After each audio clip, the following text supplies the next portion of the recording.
కాలం ముగిసిన మన బంధం ముగియున 13th ఎపిసోడ్.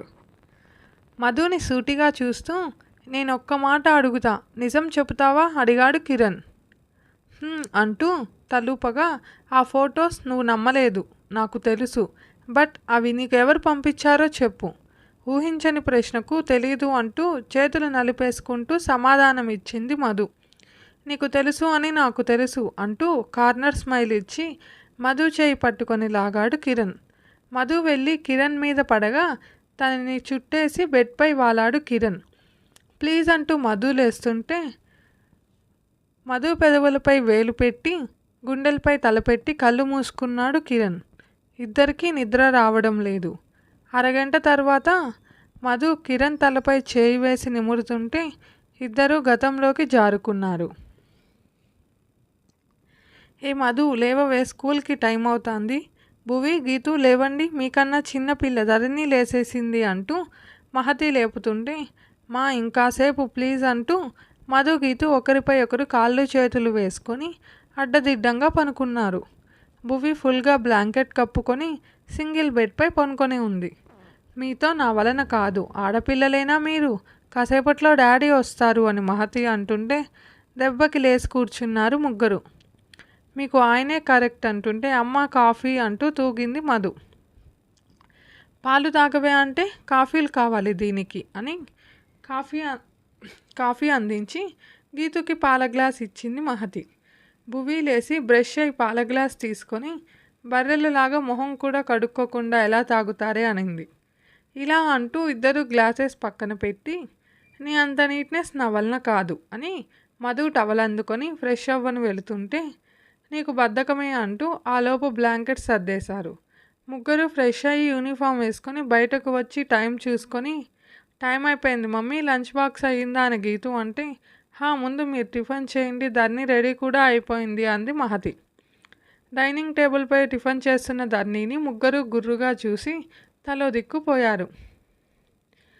నానమ్మ టైం అయిపోతుంది జడవై త్వరగా అంటూ అరుస్తున్న మధుని చూసి లేట్గా లేవడం ఎందుకు, ఈ పరుగులు అరుపులు ఎందుకు అంటూ తిడుతూ జడవేసింది జానకమ్మ. మా ప్లీజ్ టైం అయిపోతుంది, శివ నువ్వు ఉండు అంటూ శివాని పక్కకి జరిపి కళ్యాణి దగ్గర జడవేయించుకునింది భువి. మహతి గీతుకు జడవేసి అందరూ రండి టిఫిన్కి అని అరవడంతో శివకి టై కట్టి టేబుల్ దగ్గరకు తీసుకెళ్ళింది మధు. అందరూ ఫాస్ట్గా తింటుంటే హితేష్కి నిదానంగా తినిపించింది అంజలి. అందరూ తిని అప్పటికే లంచ్ బ్యాగ్ సెట్ చేయడంతో వాళ్ళ బ్యాగ్స్ తీసుకొని పరుగున 5 మంది బస్ ఎక్కారు. హుష్, సునామీ వచ్చి వెళ్ళినట్టు ఉంది అనుకొని అందరూ వాళ్ళ పనులలో మునిగిపోయారు. భరత్ రావడంతో అంజలి టిఫిన్ పెట్టి బాబుకి ఫీజు కట్టేసి రండి అనడంతో సరే అని చెప్పి హితేష్ని తీసుకొని వెళ్ళాడు భరత్. అశోక్, రాజేంద్ర, జానకమ్మ టిఫిన్ చేస్తూ నాన్న ఎక్కడా అని అడిగితే మామయ్య గారు గుడికి వెళ్ళారు అంటూ టిఫిన్ పెట్టింది మహతి. రాజేంద్ర, అశోక్ కారులో బయలుదేరితే ముగ్గురు తోడికోడళ్ళు కలిసి తినేసి ఎవరి పని వాళ్ళు చూసుకున్నారు. స్కూల్ బస్ ఎక్కి కూర్చున్నాక కొంచెం దూరం వెళ్ళాక అక్క అంకుల్ మళ్ళీ వస్తున్నాడు అంది ధరణి. అంకుల్ కాదు అన్న అనాలి అని భువి గీతు ఒకేసారి అంటే నోరు ముయ్యండి, ఏం పని లేదా మీకు అనింది మధు విసుగ్గా. అంత కోపం ఎందుకక్క, పాపం ఆ అన్న ఎన్ని మనసుగా నీ చుట్టూ తిరుగుతున్నాడు, పాపం నిన్ను లవ్ చేస్తున్నాడు అంది గీతు. మధు కోపంగా చూస్తూ ఒసై లవ్ ఏంటి, 7th క్లాస్కి తగ్గ మాటలు మాట్లాడవే అని అంటే మరి నువ్వు 10th కదా, అన్న నీ చుట్టూ 9th నుంచి తిరుగుతున్నాడుగా అనింది భువి.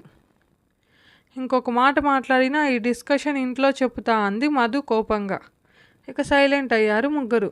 బస్ దిగి వెనకే బైక్పై ఉన్న అతనిని కోపంగా చూసి లోపలికి వెళ్ళింది మధు. అక్కడ నుంచి ఎవరి క్లాసెస్కి వాళ్ళు వెళ్ళగా మధు తన ఫ్రెండ్ పక్కన వెళ్ళి కూర్చుంది. అంతలో వాళ్ళ సార్ రావడంతో అందరూ లేచి విష్ చేసి కూర్చున్నారు. ఫస్ట్ పీరియడ్ వీడిదా అంది మధు కోపంగా. వీడికి ఎక్స్ట్రా క్లాసెస్ కావాలని అడిగి తీసుకున్నాడంట అంది దివ్య. అంతలో ఈరోజు లెసన్ ఎవరు చదువుతారు అంటూ అతను అడగడంతో అమ్మాయిలంతా భయంగా చూస్తూ ఉంటే ఒక అబ్బాయి లేచి నేను చదువుతా అనడంతో మీరు కాదు నేను చెప్పిన వాళ్ళు అని మధు అంటూ కన్నింగా చూశాడు వాళ్ళ సార్ తారక్. ఈ వెధవకి నేను దొరికానా అంటూ కోపంగా పైకి లేచింది మధు. మధు కమ్ వచ్చి చదువు అని తారక్ అంటే, ఇక్కడ ఉండి చదువుతాలే సార్, అందరికీ వినిపిస్తుంది అంది మధు కోపంగా. షటప్, ఇక్కడ నేను టీచర్, నువ్వు కాదు, నేను చెప్పింది చెయ్యి అంటూ తారక్ అరవడంతో, ఎందుకే ఉదయం ఆయనతో గొడవ అంది దివ్య మెల్లగా. వాడు అందరినీ చేతులేసి అదుముతాడే అంది మధు కోపంగా. ఇప్పుడేం చేయలేం, ఏం చేసినా ఫెయిల్ చేస్తాడు, వెళ్ళవే అని దివ్య అనడంతో తప్పక వెళ్ళింది మధు. దూరంగా నిలబడి ఉన్న మధుని చూసి ఇక్కడికి వచ్చి చదువు అని అనడంతో కోపంగా చూసింది మధు. ఏంటా చూపు, నోరు మూసుకొని చెప్పింది చెయ్యి అంటూ అందరినీ చూశాడు. క్లాస్ అంతా అతనికి ఎదురు తిరగలేక మౌనంగా ఉండిపోయారు. కాసేపటికి తారక్ చేయి మెల్లిగా చదవడంలో మునిగిపోయిన మధు భుజంపై పడింది. అయిపోయాడు దాని చేతిలో అని దివ్య భయంగా చూస్తుంటే మధు కోపంగా తారక్ని చూసింది. వెక్కిలిగా నవ్వుతూ భుజంపై ఉన్న చేత్తో గట్టిగా అదమడంతో మధు కోపంగా లాగిపెట్టి ఒకటి పీకింది తారక్ని. అందరూ ఆ సీన్ని భయంగా షాక్ అయి చూస్తుంటే మధు చేయి గట్టిగా తగలడంతో కళ్ళు బైర్లు కమ్మాయి తారక్కి. 2 నిమిషాల తర్వాత హౌ డేర్ యూ, నన్నే కొడతావా అని తారక్ అంటుంటే, నిన్నేంటి ఇలా చెత్త పనులు చేస్తే ఎవరినైనా కొడతా అంది మధు కోపంగా సూటిగా చూస్తూ. నిన్ను ప్రిన్సిపల్కి చెప్పి సస్పెండ్ చేయిస్తా అని తారక్ కోపంగా అంటుంటే, నువ్వేంటి చెప్పేది, నేనే చెబుతా, వినకపోతే టీసీ తీసుకొని పోతా, ఇది కాకపోతే 100 స్కూళ్ళు అంటూ కోపంగా బయటకు వెళ్ళింది మధు. వెనకాలే దివ్య కూడా భయంగా పరిగెడుతూ వెళ్ళడంతో క్లాస్ అంతా 2 నిమిషాల తర్వాత మధు వెనక వెళ్ళిపోయారు. వెళ్ళడమైతే వెళ్ళింది కానీ ఎలా మొదలు పెట్టాలో తెలియక మౌనంగా ఉండిపోయింది.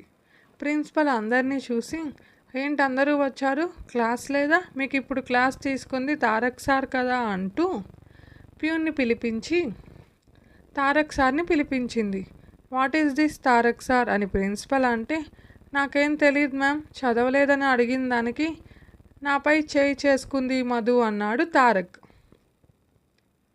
వాట్ అంటూ పైకి లేచి అసలు ఏం జరిగింది అని ప్రిన్సిపల్ గట్టిగా అడగడంతో జరిగింది చెప్పింది మధు.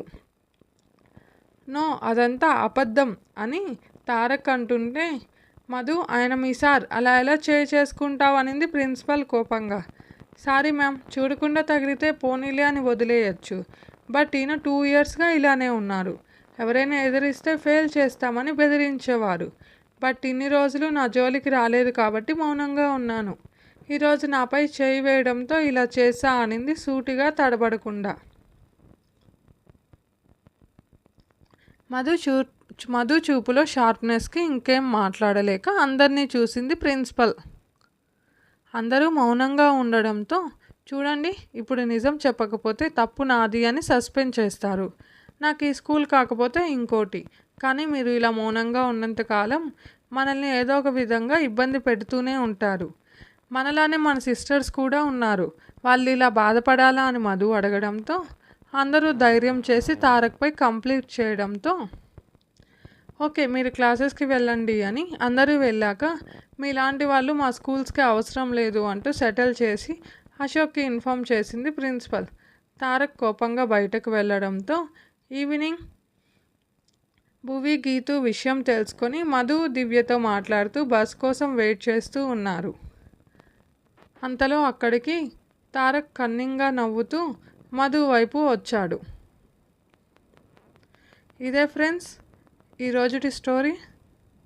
మీకు స్టోరీ నచ్చితే లైక్ చేయండి, కామెంట్ చేయండి, మన ఛానల్ని ప్లీజ్ సబ్స్క్రైబ్ చేసుకోండి ఫ్రెండ్స్.